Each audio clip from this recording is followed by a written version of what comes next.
My name is Kyler Draven. Welcome back to Let's Learn Stellaris.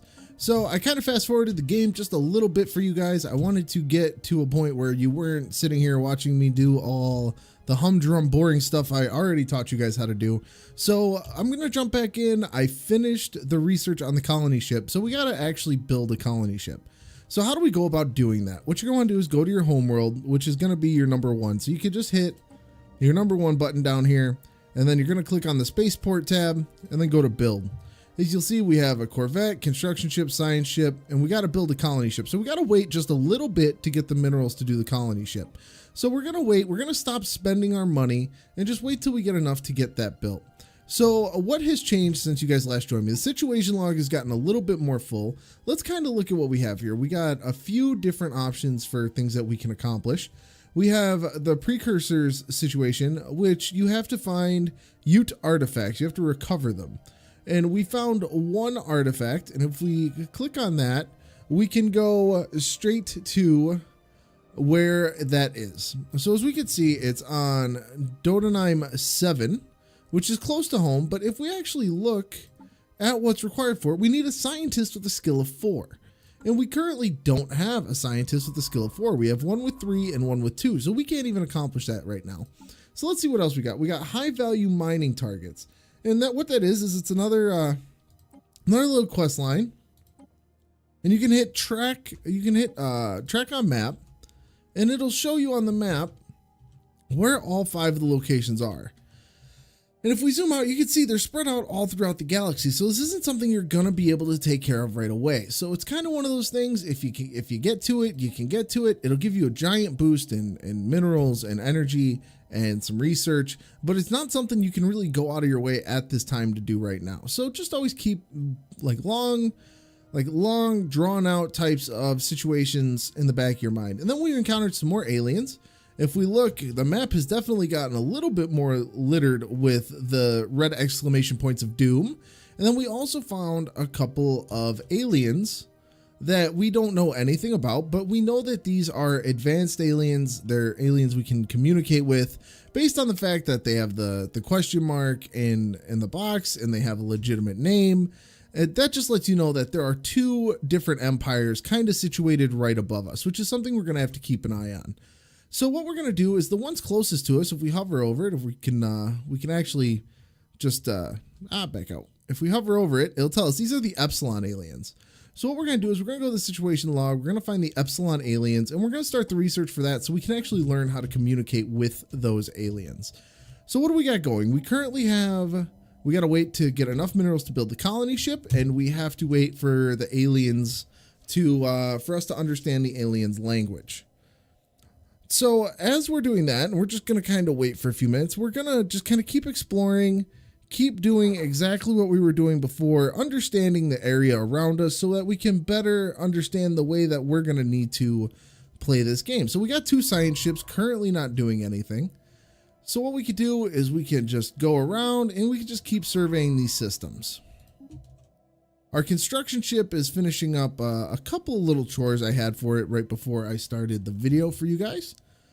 So we're just going to kind of keep exploring around. If you remember, if it's in a green, if the number's in the green, that means we have a station built to take care of those. If it's in the white, that means it's still mineable or researchable.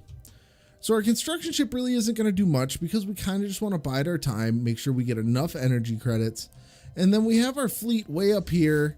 And they're just kind of jumping from spot to spot, trying to find any other aliens that we can actually talk to. So that's all we're going to do with them, is just take them from one spot to another. And then we're going to wait to find out exactly what's in these systems. We need 350 credits. We're at 225.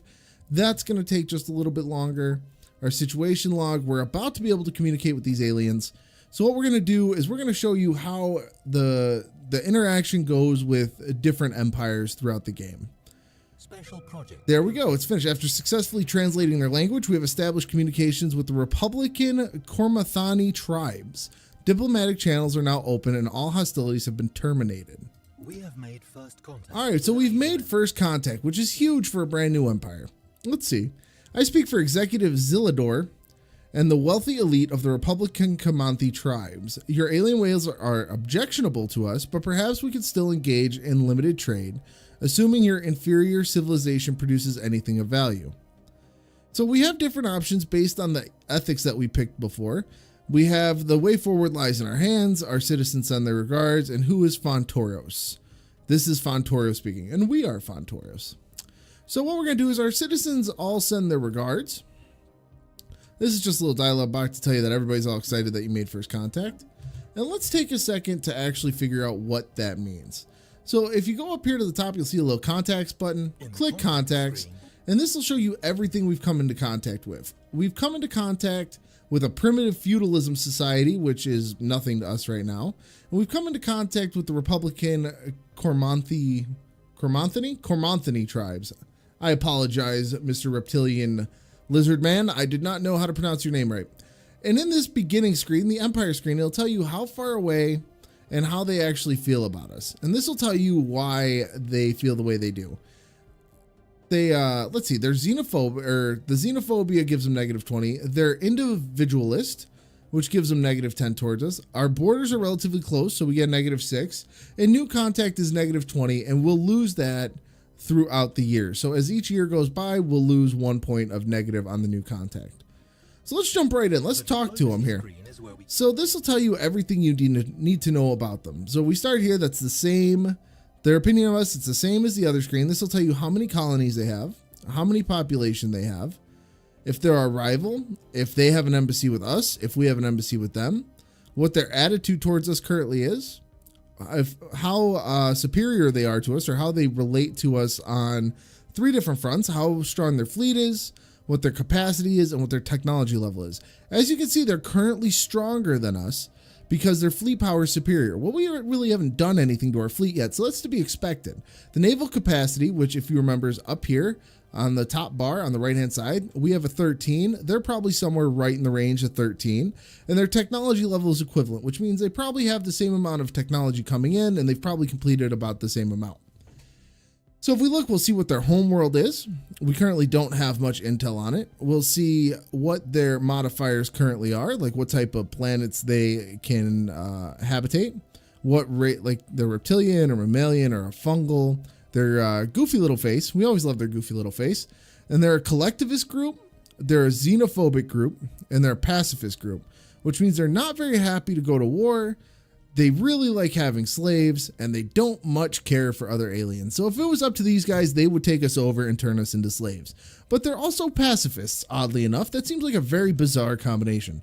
So we have options on the right-hand side here. If you've ever played a game like Crusader Kings 2, or this is actually more in line with something like a civilization type game, you can declare war, you can invite them into alliance.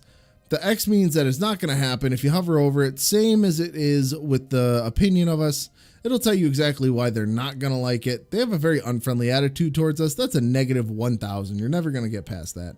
You can demand that they become vassals, which means we're pretty much their protectorates. They fall in line with us and we protect them. And we can ask to be their vassal. So if you're worried you're going to get crushed by somebody else and you got a large group that really likes you, bam, you can hop in, become a vassal to a bigger group, and that'll keep you alive. You can go into the trade deals. And much like any type of game where you're trying to make alliances and you're dealing with other large groups of people, you could trade different goods. You could trade energy credits. You can do instant and monthly transfers. So if we wanted to send them, say, 10,000 a month, or say 100 a month, we can send them 100 a month. That gives us a score of +25. They're kind of favorable to this trade. Obviously, we're just sending the money. Well, let's see if they would give us a monthly transfer of, see, they don't want to give us anything because they're unfriendly towards us. They just want to take stuff from us. So that is an example of like a type of trade that you can make. So if you're low on energy or if you're low on minerals, you can find a group you're friendly with and trade them to kind of get your stockpile back up. You can ask for border access for military fleets, for civilian access, which is your science vessels and your construction ships, your station rights, which allow the other party to construct military and wormhole stations within your borders. You have information, which you can do star charts, which will show you everything that they've explored in space, and you will show them everything you've explored. Active sensor logs, that'll show everything that they currently know of. So everything that they see, you can see. You can make non-aggression pledges, which will make people more happy with you, and you can't declare war on them. You can guarantee independence, which if you run into a much smaller group and you want to make them extremely happy with you, you can grant them a guaranteed independence. You could do migration access, which means their people can migrate to you and your people can migrate to them if you do an even 1-for-1 trade. But since they have free pop migration anyway, so they can't actually even offer that as an option.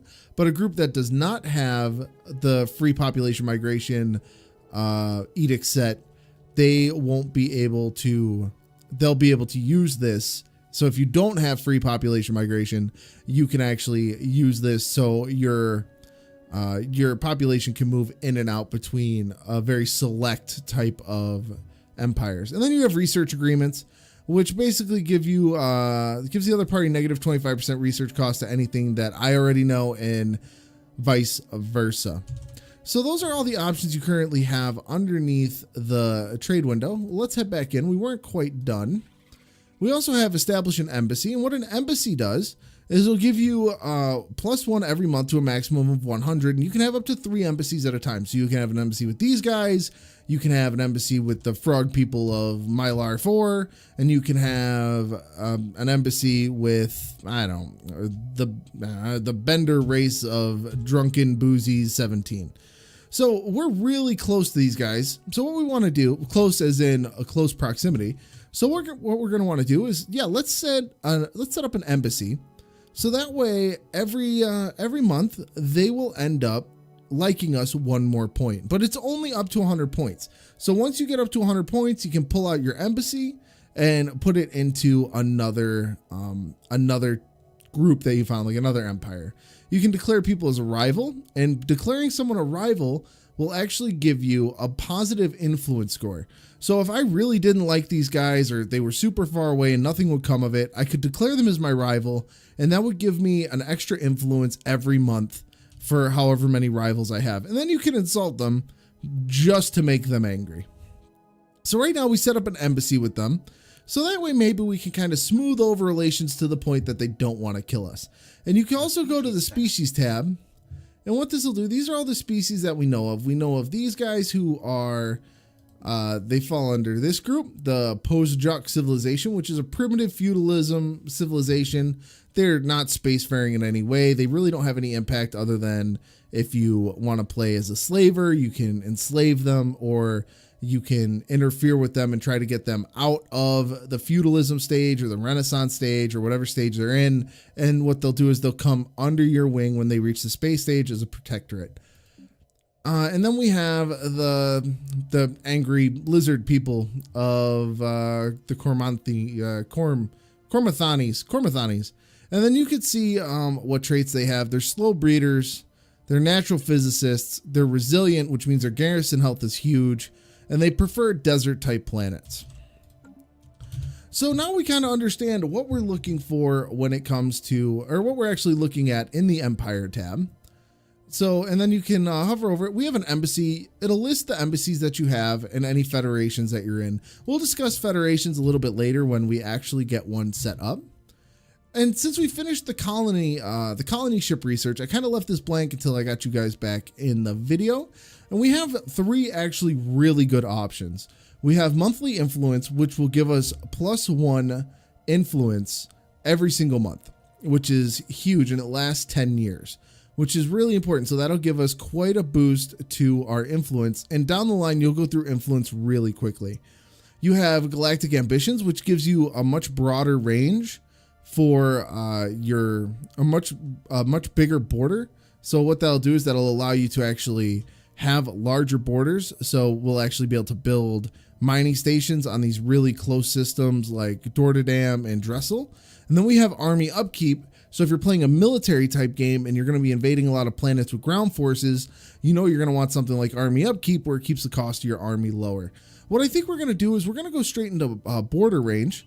And the reason I decided to go with border range is we have a couple of planets really close. There are a couple of solar systems really close that have a ton of things that we want. Like this one's got minerals, and it's got energy credits, and it's got physics, and it's got engineering, and hopefully the borders will extend out to the point where we can get the energy credits and the society research on this planet as well. This one might be a little too far, but it's worth a shot, and that is going to end up taking 22 months, so it's not even that long.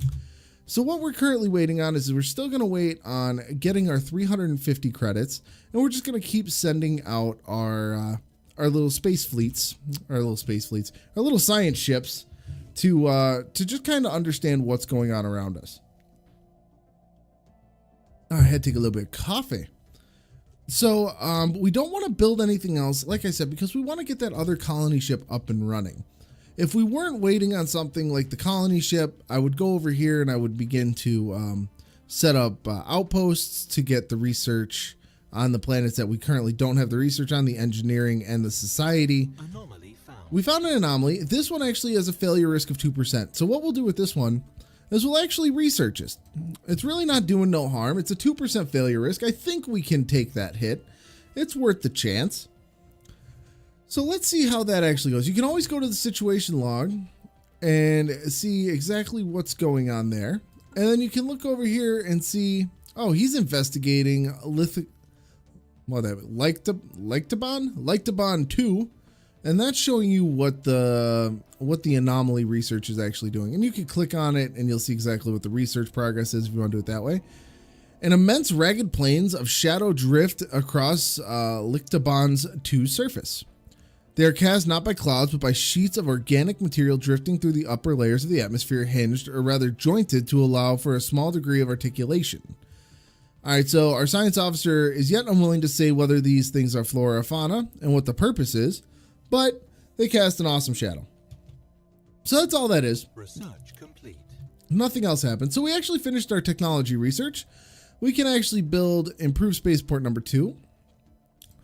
Which is good just to have in the back burners. So this is, again, where you want to be looking if, based on the type of gameplay you want. Your ion thrusters is an improvement for the ship. You can build deep space outposts, which are defense platforms, or you can do geothermal fracking, which will give you more mining. So we're playing more of a research, stay at home, not want to try to pick fights kind of group. So we're going to do the mining. We're going to try to get the most out of the territory we have without taking over other people's territories, at least for this Let's Learn.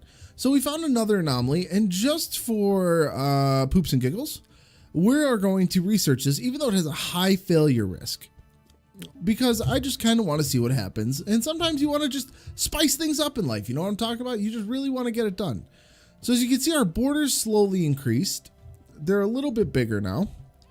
And let's see, a habitable world survey. This is going to be another situation log, and it's a commendable initiative. Situation log. So if we go and look at the situation log, it's another one of those long-term ones where we have to find 8 habitable worlds and have them surveyed. So that's something that just kind of accomplishes itself while you're going through and doing your daily business of exploring all the different solar systems around you. All right, let's see. Our leaders gained a level, one of our scientists, and our technology research is done. The power plant's done. So let's see. Do we want point defense? We want blue lasers, or we want fusion reactors? Well, if I had to pick, it's totally up to you how you want to play your game. Fusion reactors are an upgrade for the ships, makes them a little bit more mobile, and when it does come time to war, reactors are very important to power all your weapons. That's the whole reason I take that. All right, so we got a sign of a battle off of that anomaly, and the science officer is preparing an expedition to sift through these derelict hulls for any valuable technologies.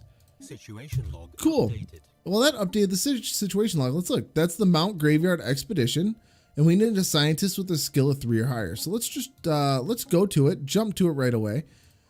This scientist is only a level 2, but we have this scientist here who's a level 3, and we need a level 3 to do it. So we'll click on the one that's a level 3. Send him to do the research project. So the other one, this level 2 guy, will just go about his happy day, finishing exploring out this little area. As you can see, this group has a ton of minerals.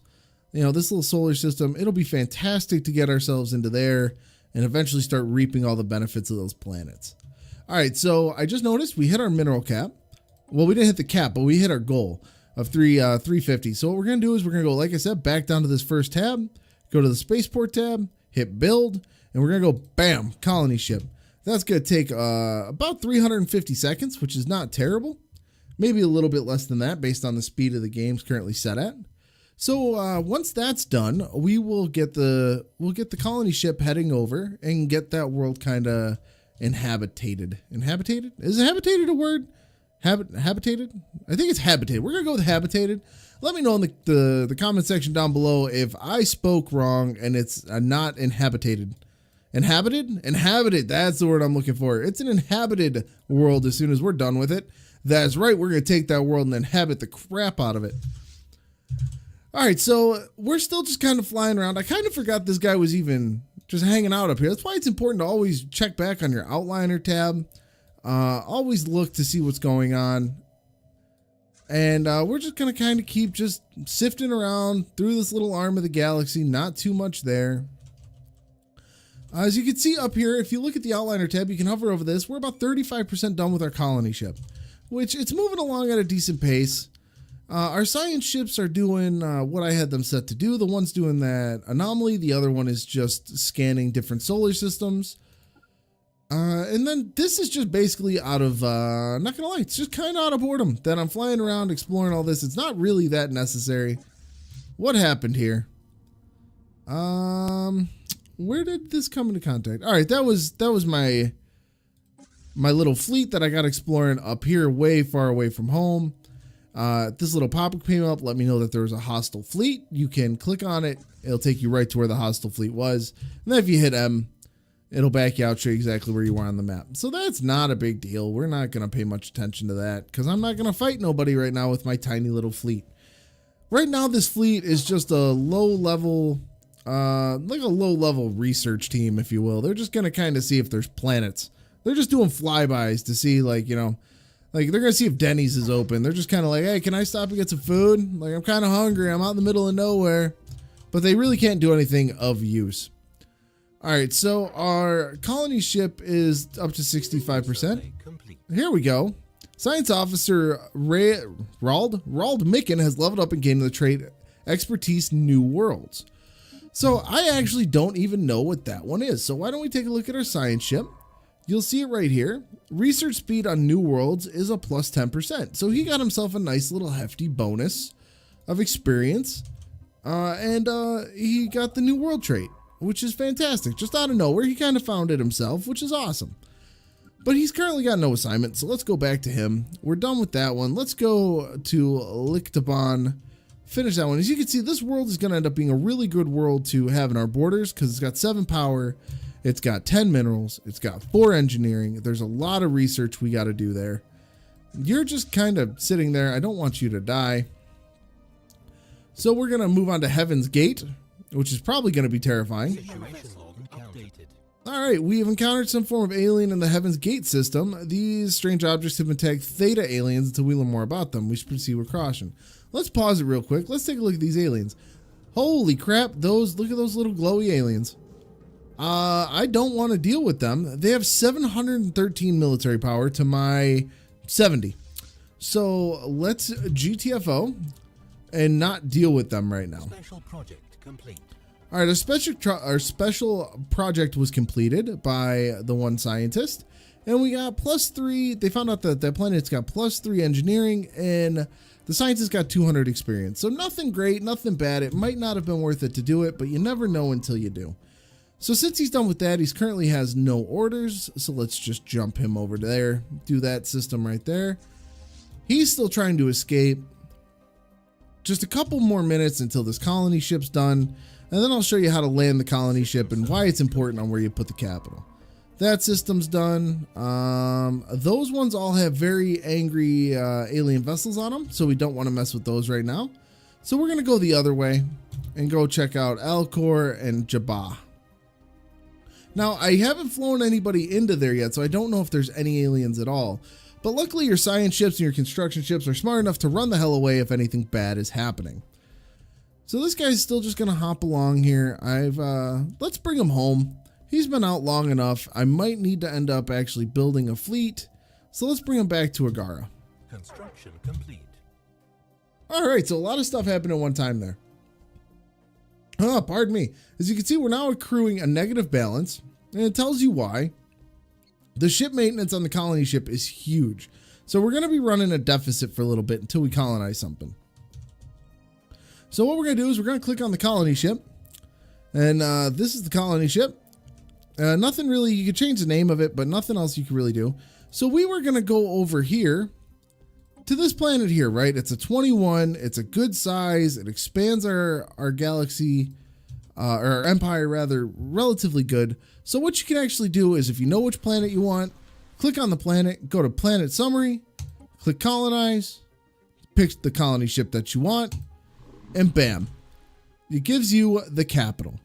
Now placing the capital is relatively important because you get bonuses on all the squares north, south, east, and west that surround the capital. So placing a capital is actually quite daunting depending on what these tile blockers are causing. So you might not be able to put it right where you want. So you're going to have to find the best place possible. I'm thinking right here is going to be the best place because I'll get a bonus on minerals and food, bonus on food, bonus on minerals and food, and then a bonus on whatever factory I put there. So we're going to, bam, put down the landing ship. He's going to fly on over. And what you're going to notice is once he actually starts building the colony. All right, we're just going to kind of get rid of these for the time being because they're not very relevant to our issues. Right now, we're just going to be focused on this colony ship. So what you're going to notice after that colony ship gets there, we are going to see a huge dip in our energy credits. I think it's 8. So we'll actually be losing 9 energy credits a month because it costs a lot of energy to put down a new colony. I mean, it just shit doesn't appear overnight. You gotta build it somehow. So there goes our little colony ship. Let's take a look at them because I find them to be very cool looking. Look at that. I mean, it kind of looks like an old Power Ranger villain. Like there's the eyes, you got the horns, the legs, and stubby little arms. Yeah, I'm gonna say it's a Power Ranger. All right, hostile fleet. What is going on here? Just make it home already, will you? Anomaly found. We found another anomaly. Go ahead and research that. It was only a 5%. You guys know all about the anomaly type things for now. These are the aliens we ran into. They're actually kind of cool. I'll show them to you for the time being. As you can see, they kind of pulse with light and they just kind of wiggle back and forth. And when they move through space, they actually swim like jellyfish would, or squids rather, how a squid would swim. All right, so this science ship isn't doing anything because he got scared off from down there. So let's send him over that way. Our construction ship, we can actually start using the construction ship again because we got the colony ship built. So let's go and get our research stations built. We need 270 to do the whole planet. We don't have to do the whole planet at one time. So we just click construction ship. We click on the one that we want. We build station.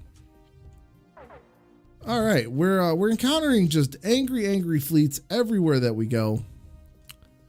86, 86, 86. We can't do anything against those aliens right now. Congratulations on having colonized a new world. We have colonized a brand new world. That's a great day for the Kroll. All right, so if we take a look, we've colonized a new world. So we got a new world here. You could rename it if you want to. Make them easier if you want to name them after, whatever cities from your country or cities from your state, or name them after friends, or if you want to stream the game, you can name them after followers, anything like that. So as you could say, this process costs 8 energy each month and will take approximately 12 months to actually build. So tragic fate of the mummified pilot, nothing too crazy on that one. You'll eventually kind of get bored of reading all the anomalies that you run into, but they do have a lot of fun little text in them. It's worth it if you can make yourself read them. Hostile fleet. All right, so we're still finding more hostile fleets, which kind of sucks for us. So what we're going to do is we're going to go to our home world. We're going to go to our spaceport, and we're going to build out 2 more corvettes to kind of help build up our fleet. So if we can build out our fleet, we can start clearing out these smaller little pockets of aliens. You want to try to get somewhere in the realm of about 250 military score, military power rather, to be able to make sure you have enough room to really wiggle on it. You know what I mean? You want to be able to kill things and not lose your entire fleet in the process. So this is colonizing. We're just going to wait till the end of this. As you can see, our borders are still expanding. And once this plops down, our border will grow quite a bit more. Our construction ship is still building out the physics research. We're losing 2 power per turn. And we'll take care of that as soon as this goes down. That should go back to being even because we're losing 8 per day because of the colonization. Let's see. Our leaders gained a level. Fantastic. And now what we want to do is, if you remember, we had a special research for the derelict cruiser that needed a scientist of 4. So let's go over to there. Click on the scientist that's got 4, and this is a priority, bro. Go get that research done. That is the most important thing you can currently be doing. Let's jump out to here, do that system while we're just kind of waiting for this colony to finish building. As you can see, we were building extra corvettes, and since the first fleet was out, it just made a second fleet. So if you want all your ships into one fleet, click on the first one. Hold shift, click on the second one, and there's going to be a button in the top left corner that says merge. Hit that merge button. They'll fly in together and they'll make a posse. We got some research done. We got an increased mining network. Fantastic. Now, we need more minerals for sure. So the armor would be nice and the power plant would be nice, and it reveals a resource that's very strategic. But right now, this early in the game, we need to start pumping out more minerals. And that's a short research cycle too. 13 months, that's nothing. We'll get that knocked out quick.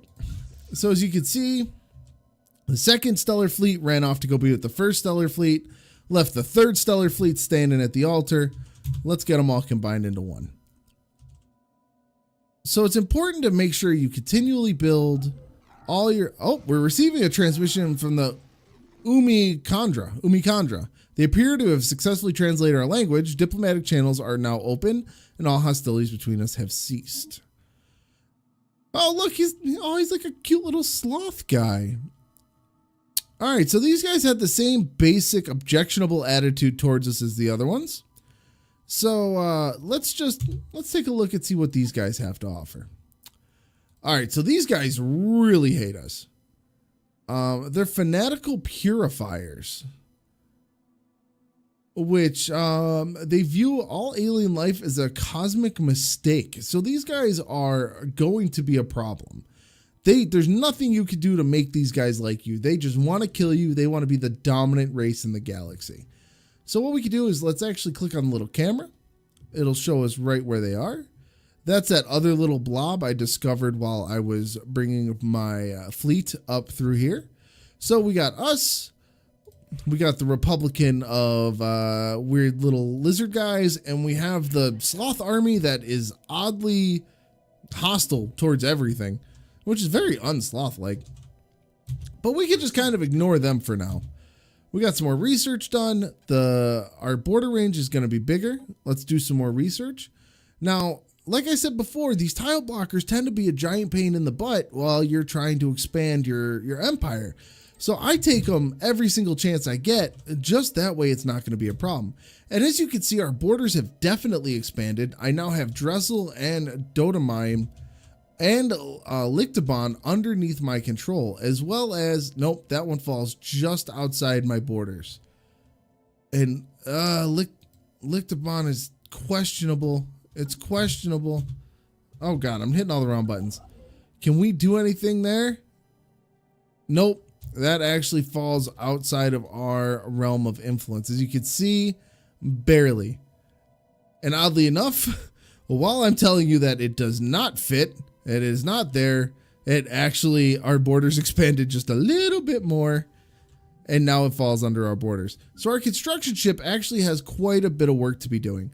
But if you see, we're currently really low on power, and we got a decent number of minerals coming in.